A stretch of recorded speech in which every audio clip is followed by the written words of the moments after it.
have two quick ones for you, if I may. Can you talk a little bit about Mark Lewinsky and how he has responded, after the first game, having a rough time and just coming back and, settling things down and settling his performance down?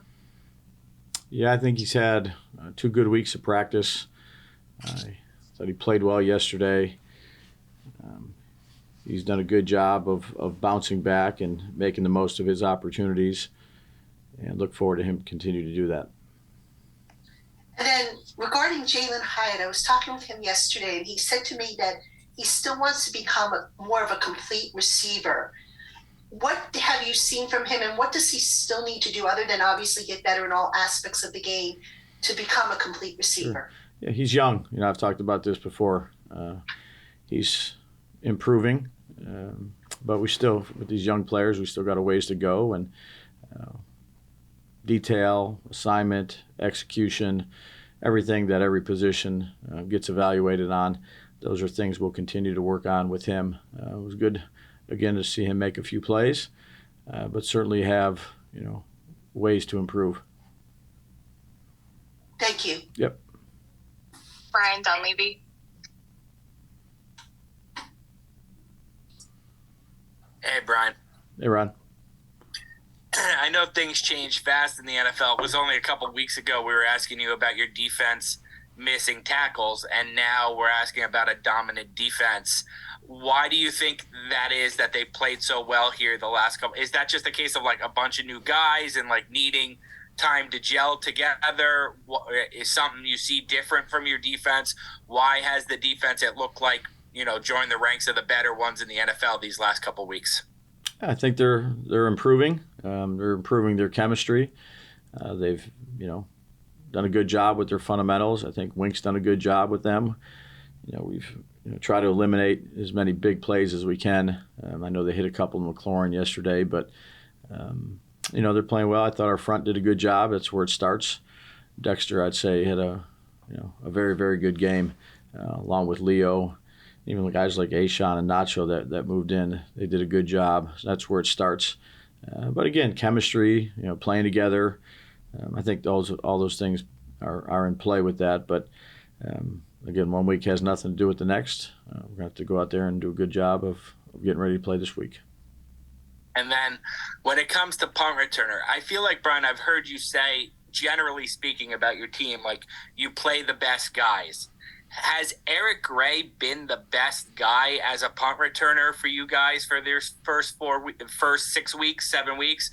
Or are there other factors involved with him, like trying to justify the draft pick by getting a rookie a role when he's not going to be able to get many carries in a Saquon-dominated backfield? No, you're always looking to put as good a guys back there as you can. He's competed. He's worked hard. So that's why he's back there. Will he still be back there going forward, or do you consider that more open than you have? Yeah, I'll say we're going to look at it, Ryan, here. We're going to look at it. Thanks. Yep. Jordan Renan. Hey, Brian. Just to follow up on that for 1 second, do you plan or do you think you need to bring in somebody from the outside to fill that position, especially if he's injured? Yeah, we'll have workouts this week like we always do.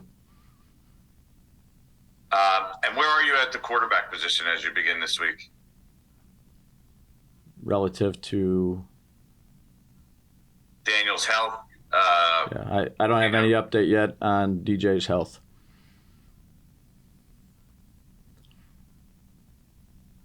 I'm good. Thanks. Okay.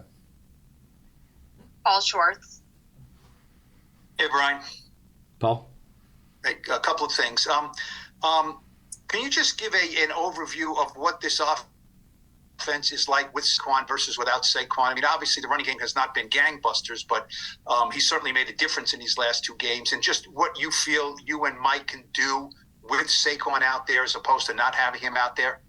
Well, I mean, I've said this before. You always hope all your best players are out there. So he's one of them. And, we'll do what we need to do each week. But it's better to have him out there, Paul, than it's not. Yeah. I guess that would be the blanket statement, right? Yeah. And do you feel dealing with, you've dealt with quarterbacks for so long. is that a position where the coach needs total clarity with his team as far as, who's in, who's out, who we're going with? You know what I mean? A lot of coaches feel quarterback is kind of a different animal, than any other position on the field, where he's the leader, he makes everything go, he gets the most money, all that the coach has to be in complete clarity with his players as far as, this is our guy, we're going with him, here's why. I'd say I guess I'm not following you, Paul, with that. What do are you you look looking at quarterback for? as sort of a different position, that you treat everyone the same, but quarterbacks have an elevated position on a lot of teams where it's important to know who is the guy there? Well, I think as you go through the week, it's important to know who your guy's going to be at really any position, and you have, strategy and backup plans if that's not the case. Certainly, it's an important position, and each week we go into it. It's ideal when you know who your quarterback is versus who it's not. Yep. Is it the most important position, Brian? You said it's an important position. Is it the most? Quarterback? Yeah, it's a pretty important position. Yeah, absolutely. Thank you. Yep. Tim Jones. Hey, Dabes. Okay. What's the best thing that you've seen from Jalen Hyatt? I mean, I understand rookie has a lot of room to improve. I think he understands that as well from my conversations with him. But what's the best part that he's brought to this team? Yeah, he's made some big plays when he's had an opportunity to, in terms of downfield. I mean, we threw him a few more this game, came down with some, didn't with others. Again, I can't say it enough. We've got a long way to go. Hard position to jump right into. He's making strides, but still got a lot to learn and details to clean up. And how did you think Tyrod played yesterday? I apologize. Yeah, no, that's okay. No, I thought he played well. Yeah, had firm control, made good decisions, had a good game. We'll take two more. Dan Duggan. Hey, Brian. How much more involved were you with just the offense and the meetings and stuff last week, and why did you see that necessary? Yeah, I know there was a report on that. I'd say I'm involved every week. I meet with offense, I meet with defense, special teams, go into all the meetings in all three phases, meet with all the coaches, have a variety of meetings every week, just obviously being the head coach. So, yeah, certainly I'm in the offense. I've been in the offense before. I'll continue to be in the offensive room, but I'll also be in the other rooms too. And then the end of the game, just curious, obviously it didn't come to fruition because of the timeout thing with the injury. Safety. What was your plan? Were you going to take safety? Yeah. Okay. Yep.